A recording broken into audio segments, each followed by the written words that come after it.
Si sentís estrés, ansiedad o cansancio, pensá que muy pronto se va a terminar. Si no es necesario que salgas, quédate en casa.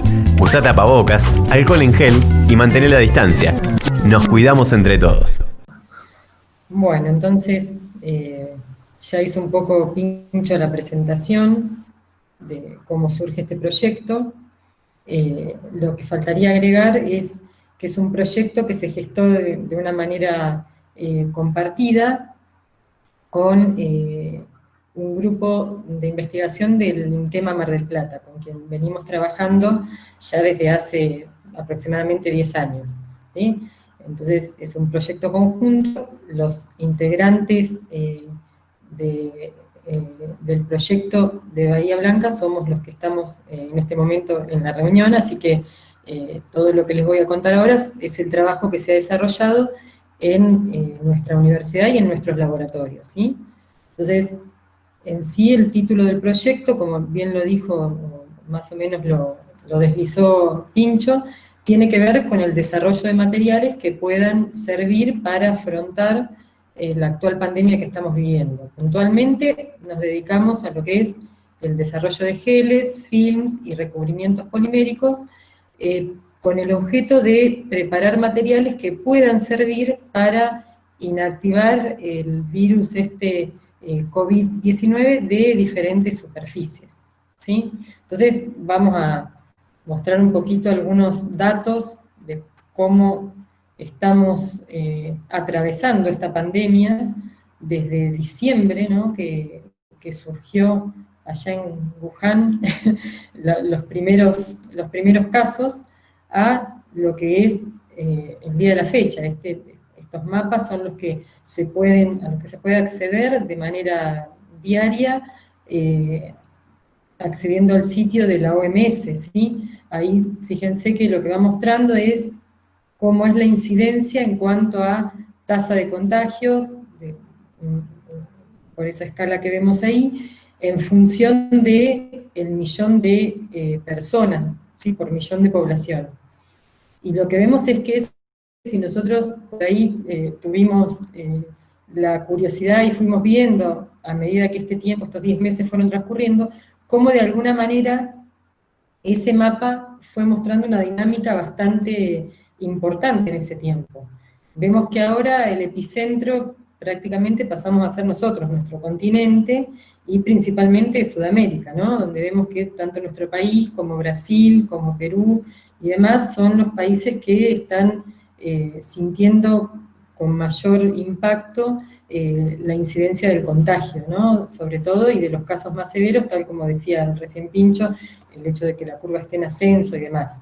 Entonces, eso para plantear un poco en qué situación estamos, que es por todos conocidos, pero bueno, esto ilustra un poquito más. Y sobre todo tener en cuenta que el principal problema actualmente son las personas asintomáticas, ¿sí? Las personas que no presentan síntomas o presentan síntomas muy leves, pero que sin embargo pueden transmitir la enfermedad y generar, ¿no es cierto?, una cadena de contagios que muchas veces es indetectable hasta que finalmente llega a gente que realmente, como decíamos antes, decía Pincho por ahí, llegan o tienen necesidad de hospitalizarse y de ser tratados con, digamos, otros recaudos, otros cuidados y fundamentalmente tener que recurrir a lo que es el sistema público de salud. Entonces, todo esto un poco es para mostrarles desde dónde surge la motivación de pensar en este proyecto tal como tratamos de gestarlo y de plantearlo. Por un lado, este tema de las personas asintomáticas, de la incidencia del COVID en el mundo y ese ascenso o ese dinamismo en cuanto a la evolución de la pandemia.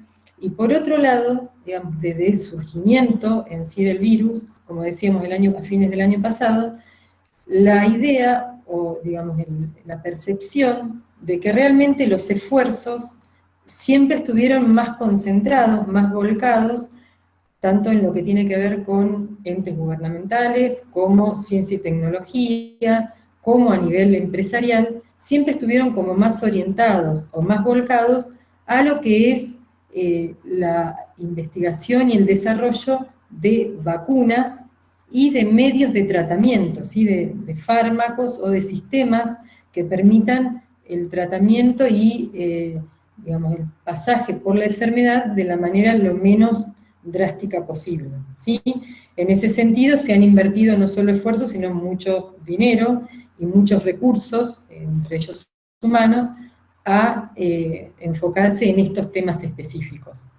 Mientras que se ve, se veía y se sigue viendo aún hoy en día, que hay muchas menos iniciativas que tienen que ver con estrategias tendientes a minimizar la expansión del virus, cortar las cadenas de contagio y generar algún tipo de protección, sobre todo aquellas personas que necesariamente tienen que hacer frente al día a día en contacto con el virus, ¿no es cierto?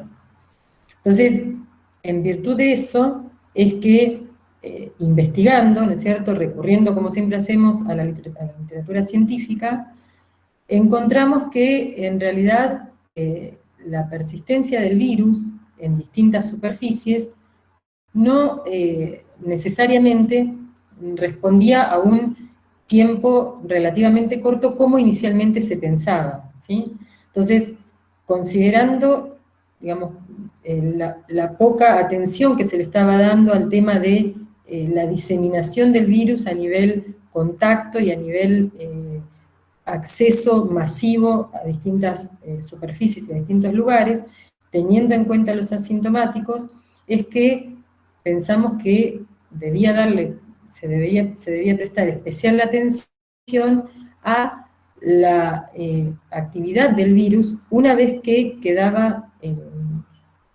digamos, depositado en ciertas superficies. Entonces, como les decía, empezamos a investigar en la literatura científica y, como siempre, aparecieron reportes donde realmente han encontrado que los coronavirus en general tienen una persistencia en distintas superficies de entre pocas horas hasta al menos 5 días, ¿sí? Fíjense que ahí les estoy mostrando una imagen donde se puede ver cómo es el índice de población viral en función del tiempo en determinados tipos de superficies como teflón, PVC, cerámica, vidrio y acero inoxidable, por ejemplo. Se ve que en la mayoría de las superficies, excepto en el caucho siliconado, el virus puede persistir hasta al menos 5 días, con un nivel de virusidad que representa un riesgo para quienes toman contacto con él, es decir, quienes tocan esa superficie y después se tocan alguna parte de la mucosa facial, ¿no? Que es la manera por la cual el virus accede al cuerpo, como ya sabemos. Entonces, por un lado, estos estudios, que si se fijan son relativamente nuevos, pero tienen 5 años, y en esa época, hace 5 años, este virus no se conocía, con lo cual estos estudios tienen que ver con coronavirus en general, muchos tipos de coronavirus que ya existían y ya se conocían.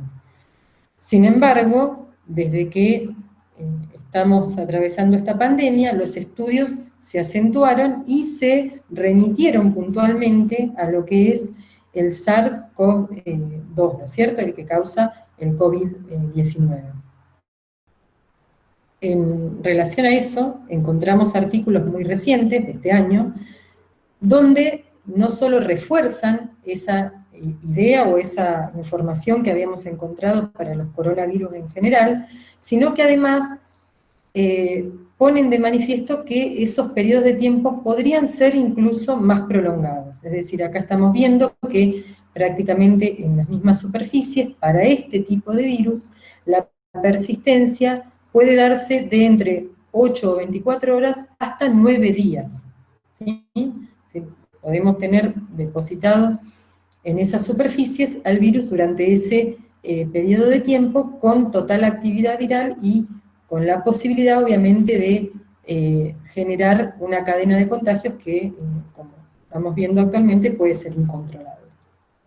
Entonces, en virtud de estos datos de la literatura y de lo que se conocía hasta ese momento, y teniendo en cuenta que las únicas herramientas con las que actualmente se cuenta para poder mitigar lo que es esa cadena de contagio, esa diseminación del virus a través de la superficie y de las personas que tienen acceso a eso, teniendo en cuenta que solo los medios con los que contamos son los que todos tenemos en nuestras casas: el alcohol en gel, el alcohol diluido, el hipoclorito de sodio, sí, algún otro por ahí, desinfectante o sanitizante, como está ahora también usándose bastante a nivel de las industrias y de los negocios y demás, que son las sales de amonio cuaternario, viendo que esos son prácticamente los únicos medios, las únicas herramientas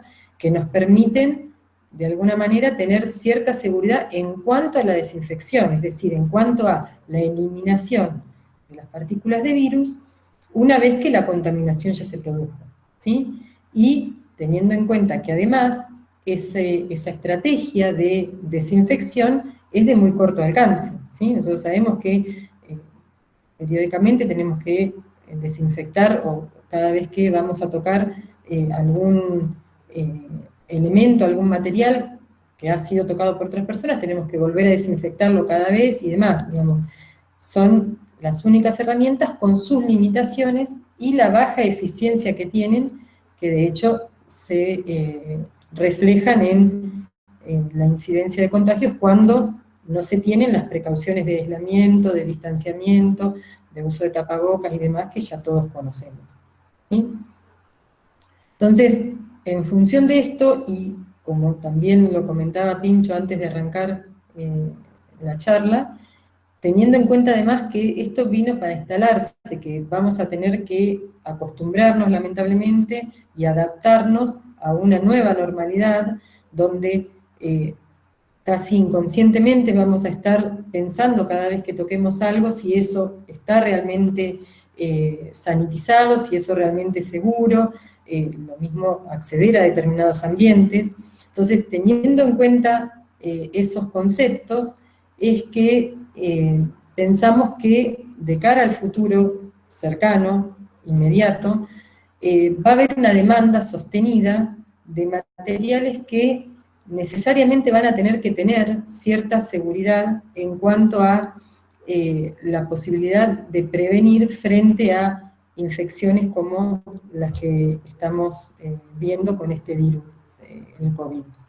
Sí, entonces, no solo pensar en materiales o elementos de protección que puedan, de alguna forma, en este momento, frenar el inminente avance de la pandemia, o la evolución ya en esta instancia que estamos de la pandemia, sino también materiales que en lo cotidiano sean lo menos, digamos, agresivos posible, o lo menos, digamos, que nos hagan pensar lo menos posible en que estamos incorporando un nuevo material a nuestra vida cotidiana, que puedan tomarse como algo natural, tanto, digamos, en lo que es el desarrollo y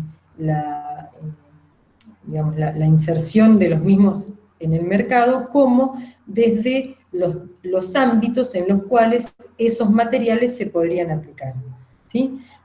Por eso es que iniciamos este proyecto con la motivación de dar respuesta a la pandemia, pero la idea, digamos, el objetivo más general, tiene que ver con ofrecer una gama de materiales que puedan no solo dar respuesta al COVID, sino a todas las variedades de virus y de otro tipo de microbios que pueden llegar a generarnos la misma sensación que estamos sintiendo ahora en el futuro, ¿sí?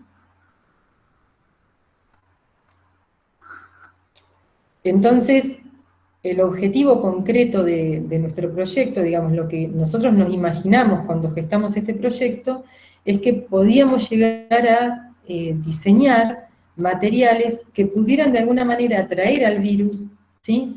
Inactivarlo y quedarse con esas partículas de virus. Mientras que tanto nuestro organismo como las superficies a las que nosotros exponemos, las exponemos a ese material, quedasen libres de la acción del virus, ¿sí? Entonces, concretamente, en lo que a lo que nos enfocamos es a materiales con una base polimérica, ahora vamos a ver de qué forma, que puedan tener una componente inorgánica y que presenten propiedades antivirales, tanto desinfectantes como preventivas, para, de alguna manera, evitar o minimizar lo que es la diseminación del virus, en este caso del COVID. La idea original es que estos materiales sean lo suficientemente versátiles como para poder incorporarse a distintos tipos de superficies y que puedan ser útiles para diseñar distintos tipos de elementos. En primer término, viendo, como les mostraba antes, en lo que llamábamos motivación, la zona o el ambiente donde se registra el mayor riesgo y el mayor índice de contagio, la idea original fue orientarnos a lo que es la fabricación de elementos de protección personal, ¿sí? Que puedan ser reutilizables y que puedan ser usados por las personas que sí o sí tienen que salir a trabajar y que sí o sí tienen que enfrentarse cotidianamente a niveles elevados de virus, a cargas virales importantes, como la gente de salud, la gente de seguridad, etc. ¿Sí? Pero por otro lado, también la versatilidad esta que pensábamos para estos materiales, preveíamos que podría llegar a ser útil para pensar en otros tipos de superficies a la cual pudiese tener acceso una mayor cantidad de gente de los distintos ámbitos.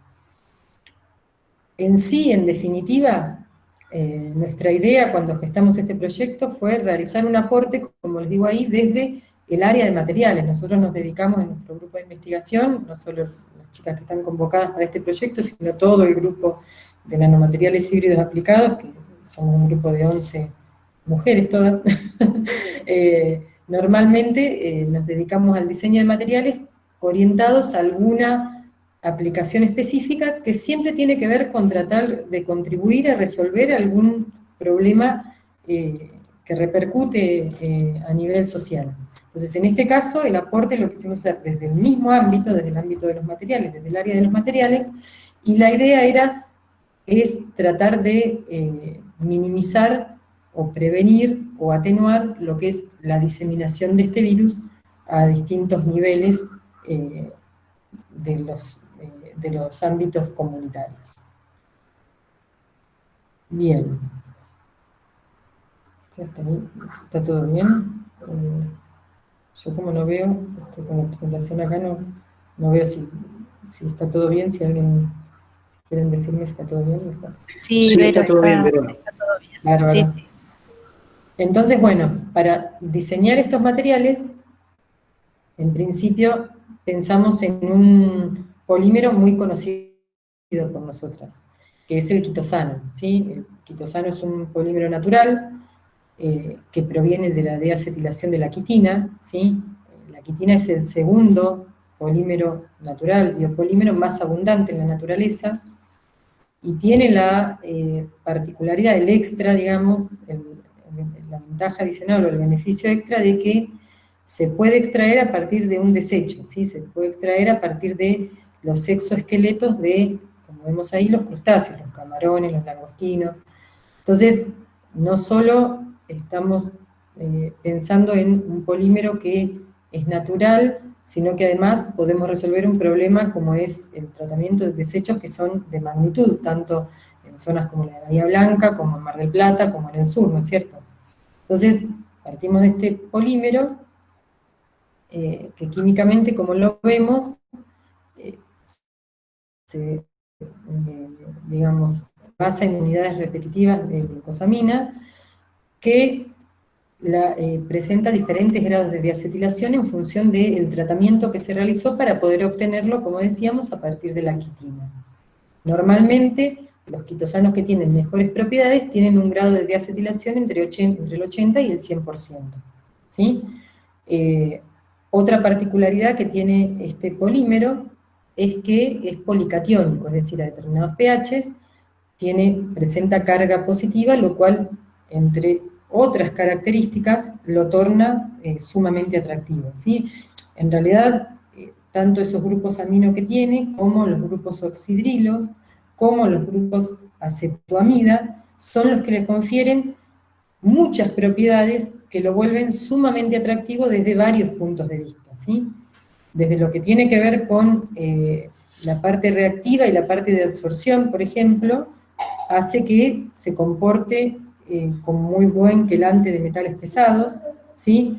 Además presenta capacidad para formar films, desde el punto de vista biomédico, obviamente que es biodegradable y es biocompatible. De hecho, existen formulaciones, este polímero está aprobado obviamente por la FDA, y existen formulaciones no solo para uso médico, sino que también para uso alimentario, ¿sí? Tiene propiedades de antihemorrágico, muy buena mucoadhesión, bueno, una serie de propiedades que lo vuelven sumamente atractivo para no solo el diseño de materiales, sino desde el punto de vista de su inocuidad y de su baja toxicidad. Entre esas propiedades también se encuentra el hecho de que presenta por sí solo propiedades antivirales, ¿sí? Eso ya se conocía, ya hay reportes bastante asentados en la literatura, que datan de algunas décadas, donde se reporta claramente su capacidad tanto antifúngica como antibacteriana y antiviral, ¿sí? Por eso que entre, digamos, la disponibilidad que se tiene de este polímero, el bajo costo, el hecho de que sea original y natural que se pueda obtener de acá de Argentina, y nuestra experiencia en el trabajo ya de más de una década con este polímero, digamos, lo hicieron el candidato ideal para plantear este proyecto, ¿sí? Como lo que sería la materia prima de partida, la cual usamos para diseñar estos materiales. Para poder, de alguna forma, potenciar esas propiedades antivirales, lo que hicimos fue sumarle a ese polímero natural algunas sales inorgánicas, que también están ampliamente reportadas en la literatura desde hace muchas décadas, como muy buenas, con muy buenas propiedades, sobre todo antibacterianas, ¿sí? Por distintos mecanismos, lo vamos a explicar ahora para no aburrirlos, para que no sea tan largo, por distintos mecanismos, tanto las sales de cobre como las de plata y las nanopartículas que también se pueden formar a partir de estas sales, presentan muy buenas propiedades para inhibir diferentes tipos de bacterias y diferentes tipos de microbios, ¿sí?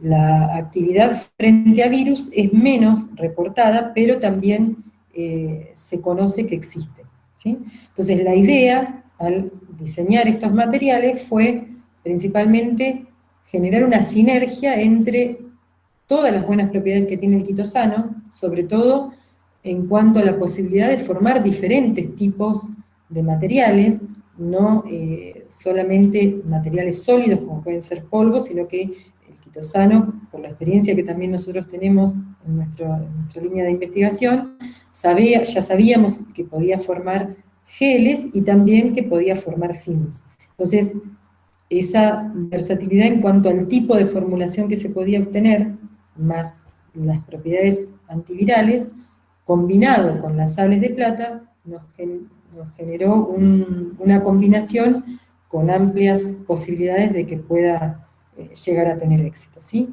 Y en eso fue en lo que empezamos a trabajar a partir de este proyecto.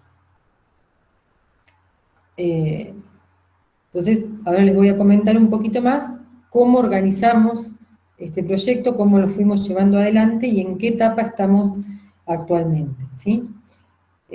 Bueno, acá podemos reconocer varias etapas, al menos 9.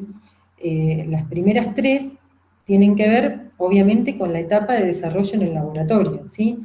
El desarrollo de estas formulaciones a base de quitosano y de estas sales inorgánicas, en pequeña escala y en proporciones que no superaban prácticamente los 5 gramos, ¿sí? La segunda etapa tiene que ver con los estudios de la actividad antiviral de esas formulaciones, de todas las que preparamos, cuáles realmente son capaces de presentar la funcionalidad que buscamos. La tercera etapa, y acá hago una aclaración, tiene que ver con la impregnación de textiles, de telas, con las formulaciones que fuimos preparando. ¿Por qué de telas? Porque al planificar este proyecto, como les decía en los objetivos, la idea era generar materiales que puedan llegar a ayudar, a servir, sobre todo para quienes se encuentran expuestos a las cargas virales más elevadas, ¿sí? Pensamos inicialmente en las personas del sector sanitario. Entonces, en función de eso, cuando solicitamos el proyecto, cuando solicitamos la idea proyecto, mejor dicho, se nos ocurrió la idea de poder hacer una modificación de telas, ¿no? Con estos materiales antivirales. Entonces nos pusimos en contacto, contactamos a una empresa de la zona, la cooperativa Textiles Pigüé, para hacerles la propuesta, comentarles un poco nuestra idea, y hacerles la propuesta de si les interesaría participar como potencial desarrollador o adoptante de la tecnología que nosotros pudiésemos llegar a desarrollar. Y bueno, ellos aceptaron, con muy buena predisposición, aceptaron trabajar con nosotros, por ende, esta etapa del proyecto tiene que ver con la impregnación de telas que ellos nos proveen como para diseñar estos elementos de protección personal y de uso sanitario en esta primera instancia, ¿sí? La siguiente etapa del proyecto tiene que ver con realizar ensayos antivirales sobre los textiles, sobre las telas impregnadas. ¿Por qué? Y porque tranquilamente podría ocurrir que la funcionalidad del textil, digamos, la funcionalidad del material se pierda cuando éste interactúa con las fibras del textil, ¿sí? Entonces, lo que planificamos fue una etapa adicional de ensayos antivirales directamente sobre las telas impregnadas, ¿sí? Digamos, relacionado con eso, también lo que planificamos fue, de alguna manera, testear la persistencia del material en las telas luego de sucesivos lavados. Como dijimos en los objetivos, nuestra idea fue que estos materiales no sean descartables, también por una cuestión de no, primero de costos, y por otro lado de no incrementar el volumen de residuos que ya de por sí sabemos que con toda la evolución y el advenimiento de esta pandemia se ha masificado, ¿no es cierto? Entonces, la idea es que estos materiales no sean descartables y que resistan un número mínimo al menos de lavados, ¿sí? Obviamente conservando sus propiedades antivirales. Por eso hablamos de ensayos de persistencia. ¿Sí?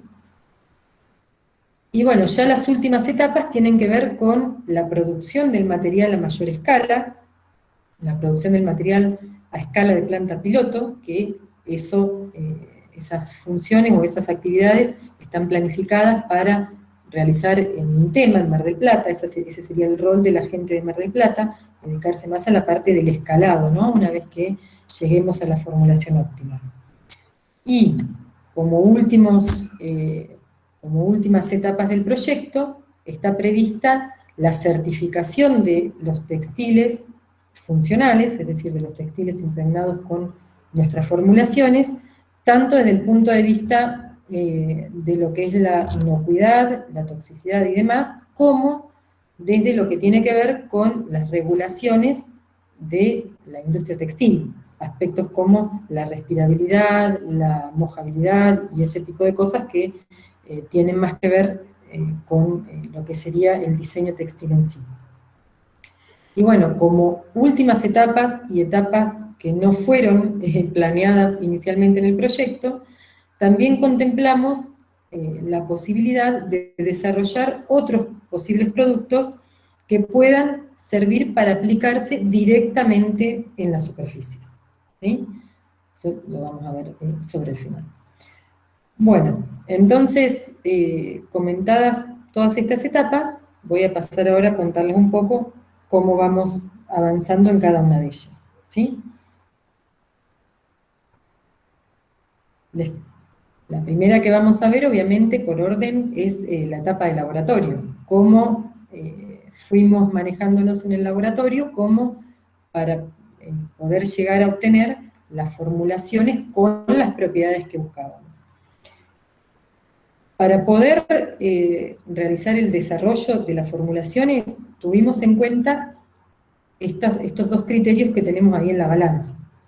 Por un lado, sabiendo que las formulaciones las íbamos a usar para impregnar telas, tuvimos en cuenta la consistencia y el aspecto y la forma física de la formulación como para poder tener una idea si en realidad iba a tener una buena capacidad de impregnación frente a determinados tipos de textiles. Y por otro lado, tuvimos en cuenta qué concentraciones y qué niveles de materia prima debía tener esa formulación para asegurarnos que cuente con las propiedades antivirales que también necesitamos. Entonces, en función de estos dos criterios es que tratamos de establecer un balance entre ambos como para diseñar las formulaciones óptimas. Otro criterio que no está en la balanza, pero que también debería estar, es el hecho de que la metodología de preparación sea lo suficientemente directa, simple, como para que pueda implementarse en la industria, ¿sí?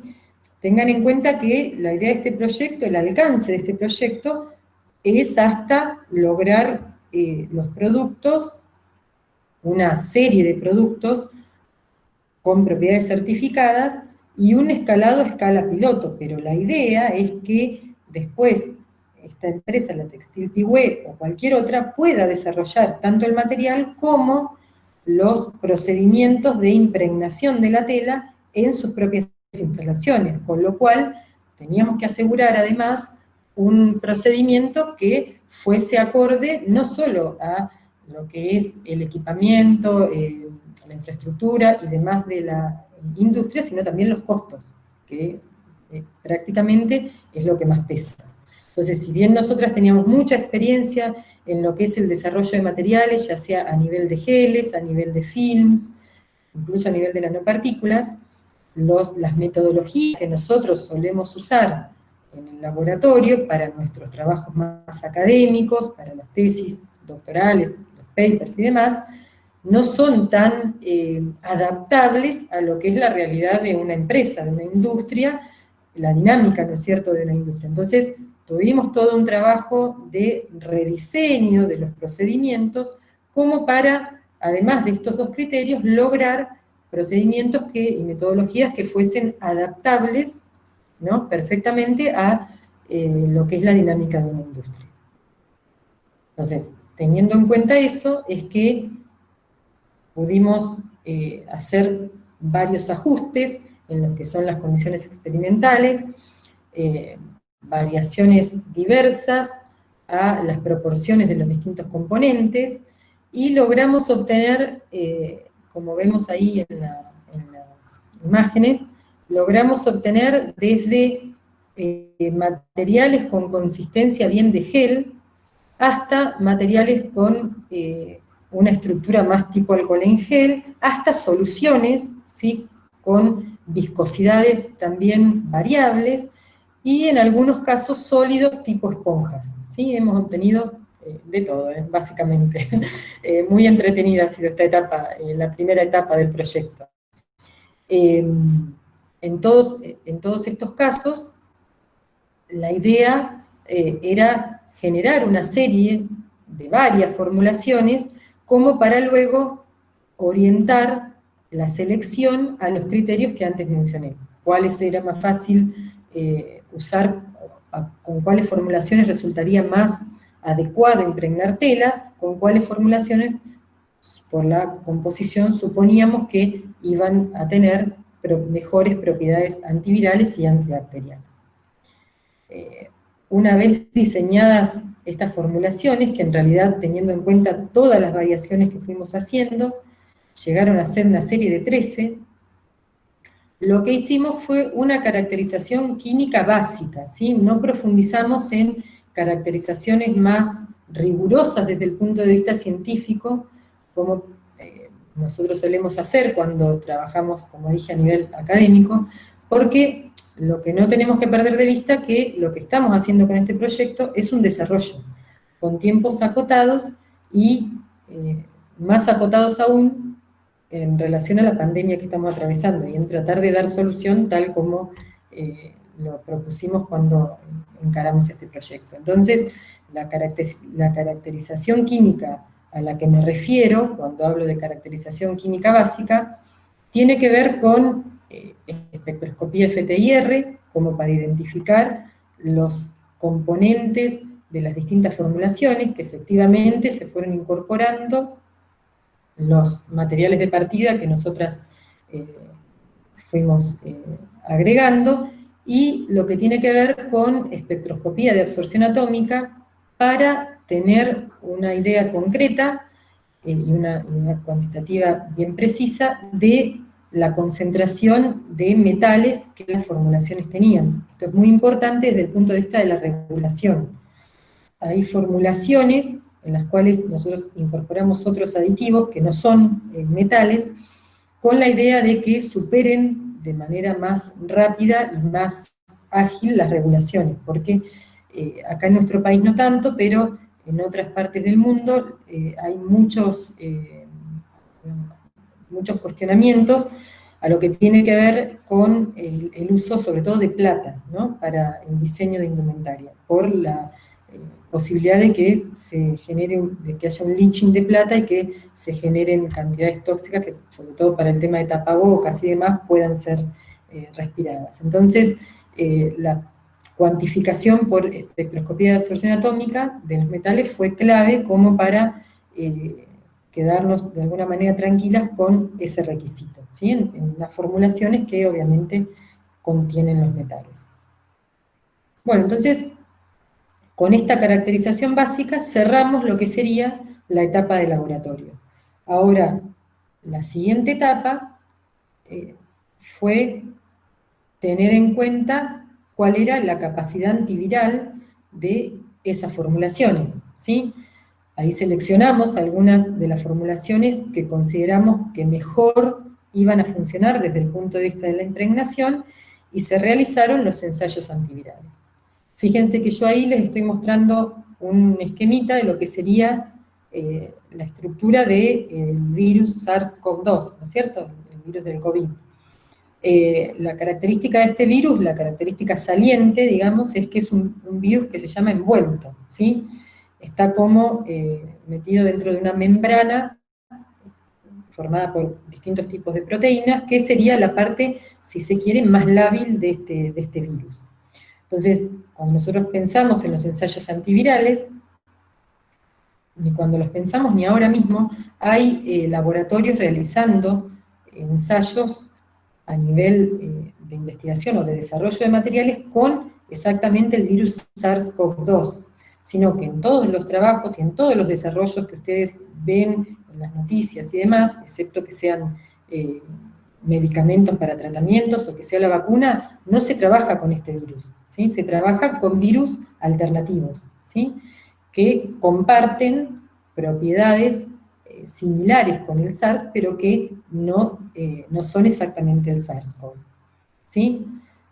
Esas similitudes tienen que ver principalmente con el hecho de que sean virus envueltos, ¿sí?, y de que presenten una membrana proteica de características relativamente similares, ¿sí?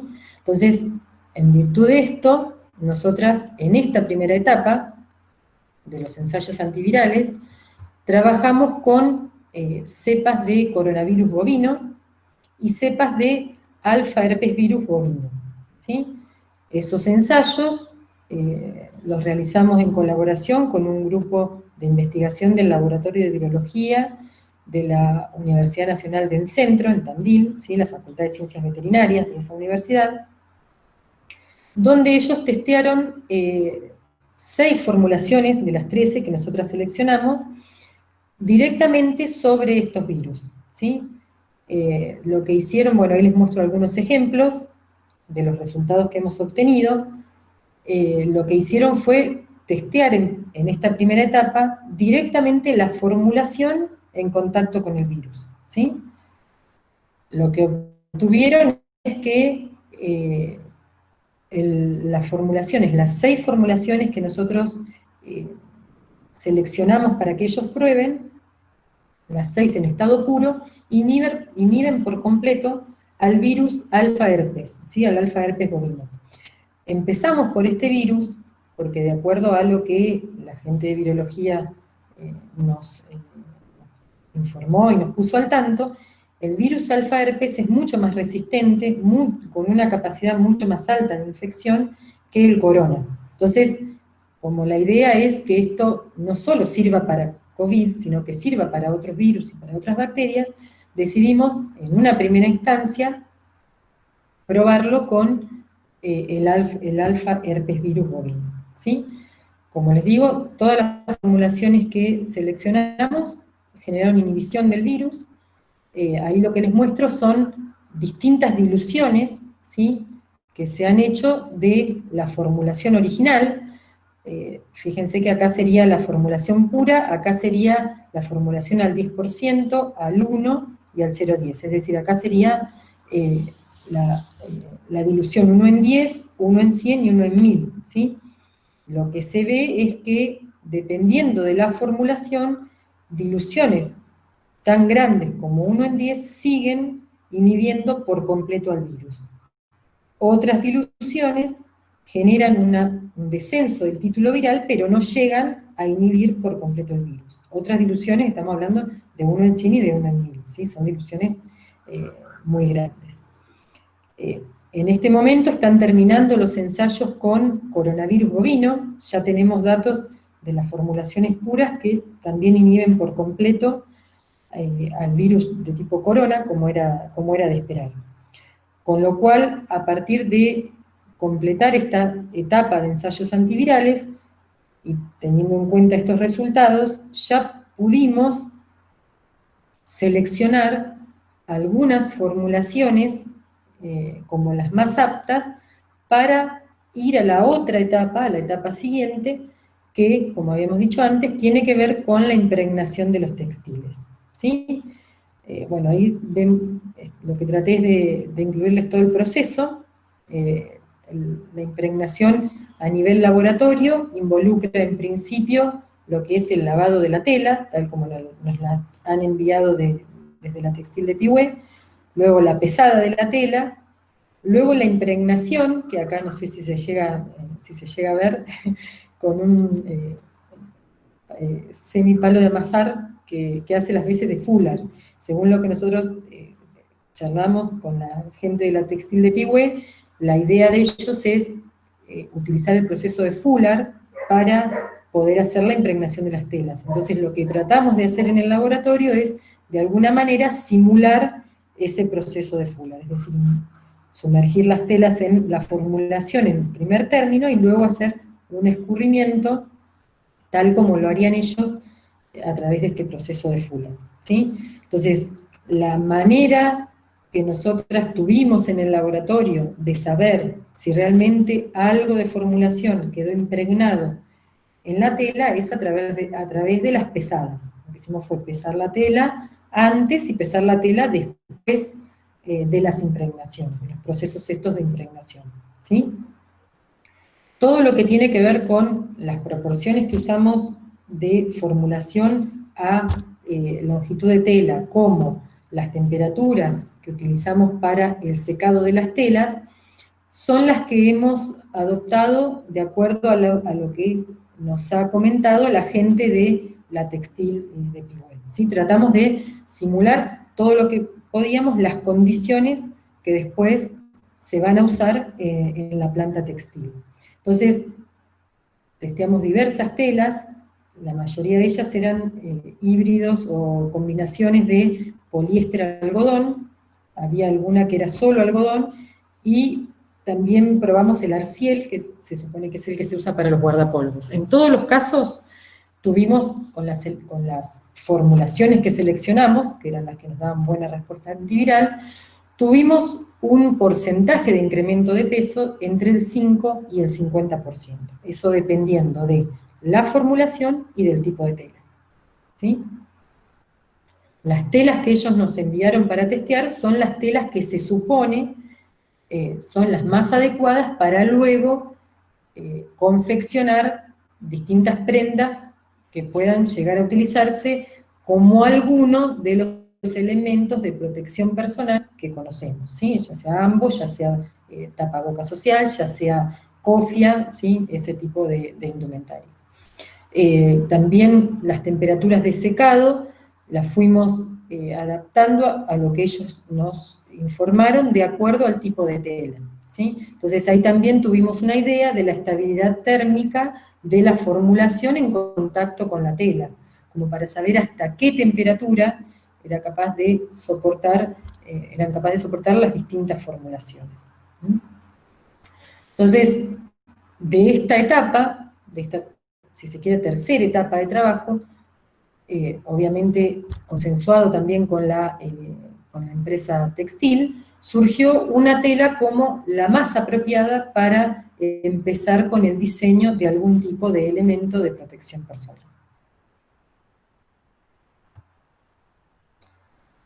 Entonces, terminada esta fase, la siguiente etapa, como les había comentado antes, era evaluar, por un lado, la actividad antiviral de la tela misma, ¿no es cierto? ¿Sí?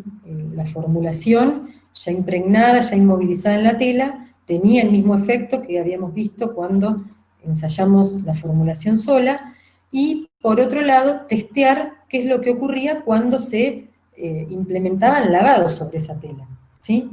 Entonces, para eso, por suerte tenemos en el equipo de trabajo cuasi costureras, entonces para eso lo que hicimos fue diseñar lo que serían tipo tapabocas a escala pequeñita, ¿sí? Como vemos ahí un poco en la figura, estos serían 4, digamos, símil tapaboca, ¿sí? Con la tela impregnada, que sería la oscura, y la tela blanca, que es el calado que la gente de la textil quería incluir para luego hacer el diseño y demás. Entonces, diseñamos o armamos estas muestras, lo que hicimos fue impregnarlo, y luego lo sometimos a una serie de 5 lavados, y luego a una serie de otros 5 lavados, es decir, lo que hicimos fue reservar muestras que solamente tenían 5 lavados consecutivos, y reservar muestras que completaban los 10 lavados. Y a esas muestras lo que hicimos fue ensayarles la actividad antiviral, ¿sí? Estos ensayos antivirales los realizamos acá en Bahía con una cepa de virus un poco más, de alguna forma agresiva y un poco más infecciosa, digamos, que es el herpes humano, ¿sí? Para estos ensayos usamos la cepa, teniendo en cuenta los antecedentes que ya teníamos de herpes bovino, los buenos resultados con herpes bovino, lo que hicimos fue pasar a un virus un poco más agresivo, que es el herpes humano, y esos ensayos se realizaron en el INIVIR de acá de Bahía Blanca. Lo que se hizo fue trabajar con la tela e infectar en varias zonas la tela con distintas gotitas de virus que simulaban la carga viral que puede llegar a tener una deposición, por ejemplo, de un estornudo, digamos, de una secreción de una persona infectada, ¿sí? Y eso se depositó en distintas zonas de la tela.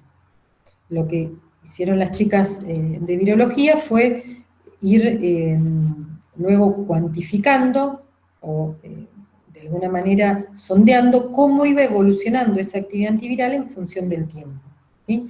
Cómo era el porcentaje de inactivación del virus en función del tiempo, que eso es lo que les estoy mostrando en esta tablita, ¿sí? El porcentaje de reducción de la actividad viral a los 2, a los 10 y a los 30 minutos.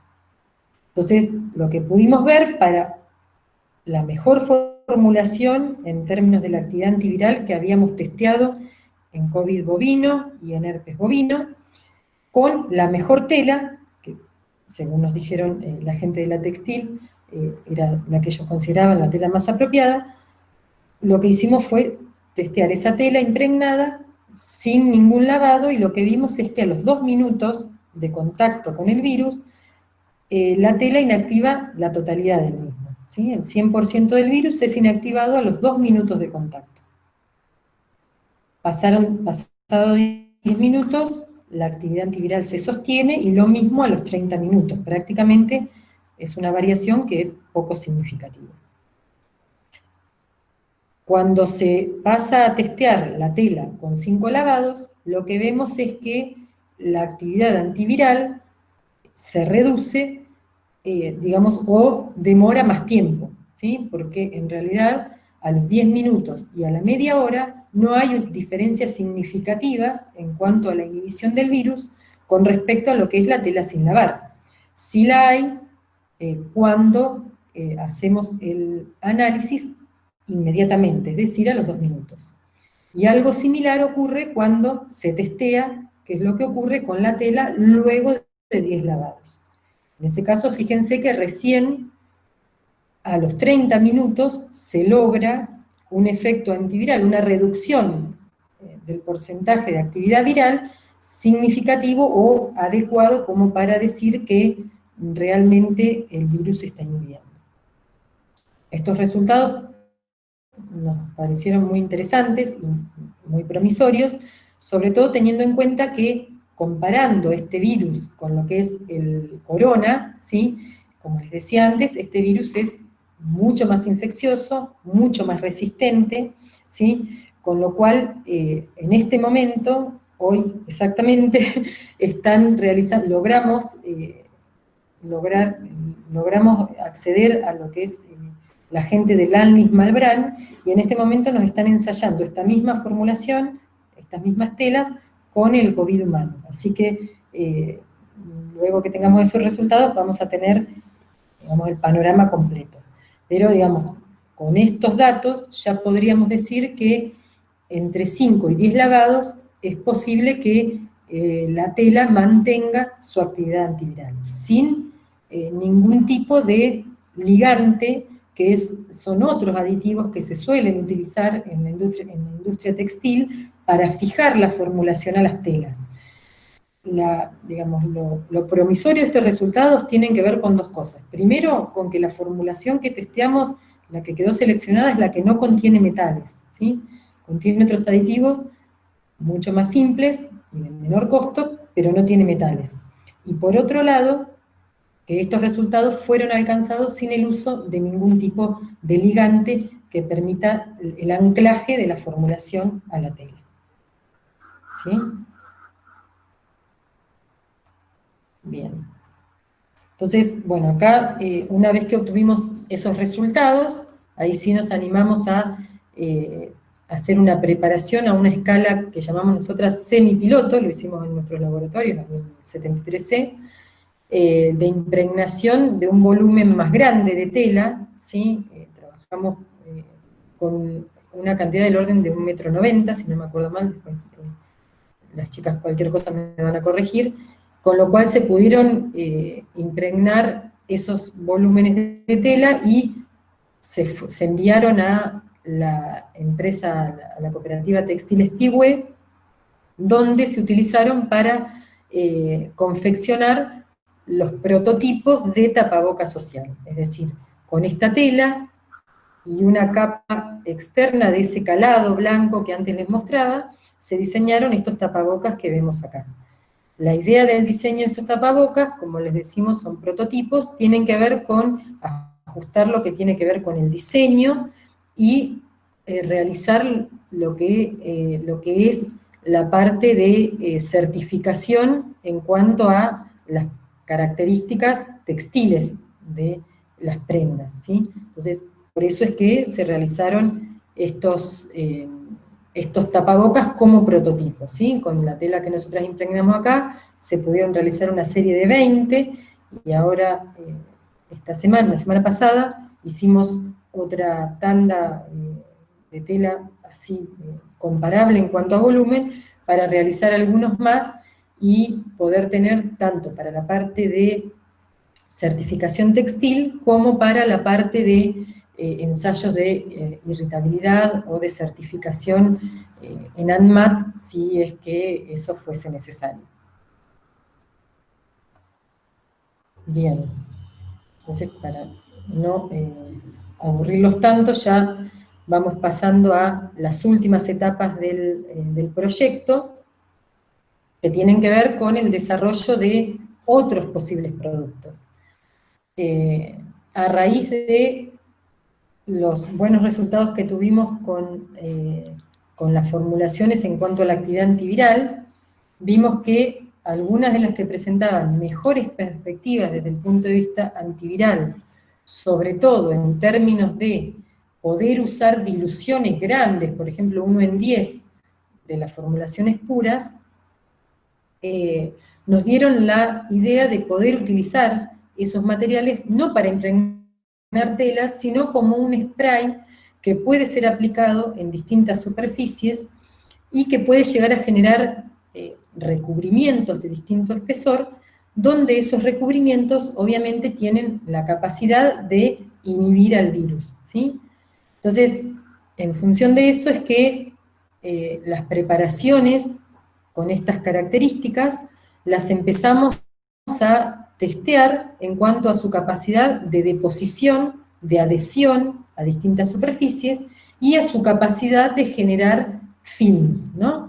Films delgados, flexibles, algunos más que otros, como para poder pensar ya sea en envases o ya sea en recubrimientos de distintos tipos de superficie. Como decíamos antes, por ejemplo, picaportes, por ejemplo, bancos cuando empiecen las clases, por ejemplo, barandas de los transportes públicos, de los edificios públicos y ese tipo de cosas. Entonces, la fase en la que actualmente estamos del proyecto, ya culminamos todas las fases anteriores, todo lo que tiene que ver con textiles, ya lo hemos, bueno, a ver si los voy a mostrar, pero ya lo hemos prácticamente finalizado y ahora estamos abocadas a avanzar con este otro producto derivado del objetivo original. Digamos, en el objetivo original estaba el hecho de poder generar recubrimientos y films, entonces pasado el objetivo más inmediato, que era tratar de generar los elementos de protección personal, pasamos a este otro. Entonces acá fíjense que les estoy mostrando algunos ensayos que hemos hecho sobre vidrio y sobre poliestireno, ¿sí? También, no lo incluí acá, pero también hemos hecho ensayos sobre las mesadas del laboratorio y sobre el escritorio, donde vemos que, de la misma manera que se ve en estas superficies, la capacidad de adhesión es muy buena, logran generarse recubrimientos con diferente espesor en función de la cantidad de líquido que se deposite. En este caso, los volúmenes que depositamos fueron bastante grandes, entre 2 y 5 mililitros, cuando depositamos lo que sería ya un spray, porque lo hemos probado en forma directamente de spray con un atomizador, la formación del recubrimiento es prácticamente imperceptible. La forma en que nosotros suponemos que eso se podría llegar a aplicar es tal vez generando o preparando esas soluciones acuosas de las formulaciones con alguna proporción de alcohol para lograr el secado más rápido, porque lo que sí vemos es que los tiempos de secado son relativamente prolongados, dependiendo de la formulación. Dependiendo del espesor, también logramos recuperar films, como muestro ahí en la foto, que son relativamente flexibles, tienen una buena flexibilidad como para poder aplicarse también de esa forma en distintas superficies.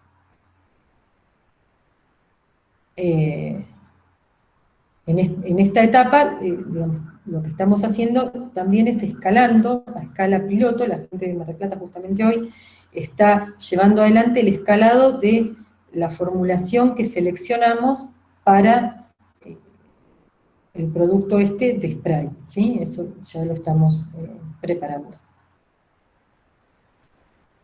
Y bueno, para no sé cuánto tiempo llevo, pero para no cansarlos tanto, acá ya vamos finalizando y les muestro un poquito los hitos que nosotros habíamos planificado para la primera parte del proyecto, ¿no? La parte más que nada que tiene que ver con los textiles. Los hitos que habíamos planificado son los que vemos ahí, como vimos la etapa de laboratorio,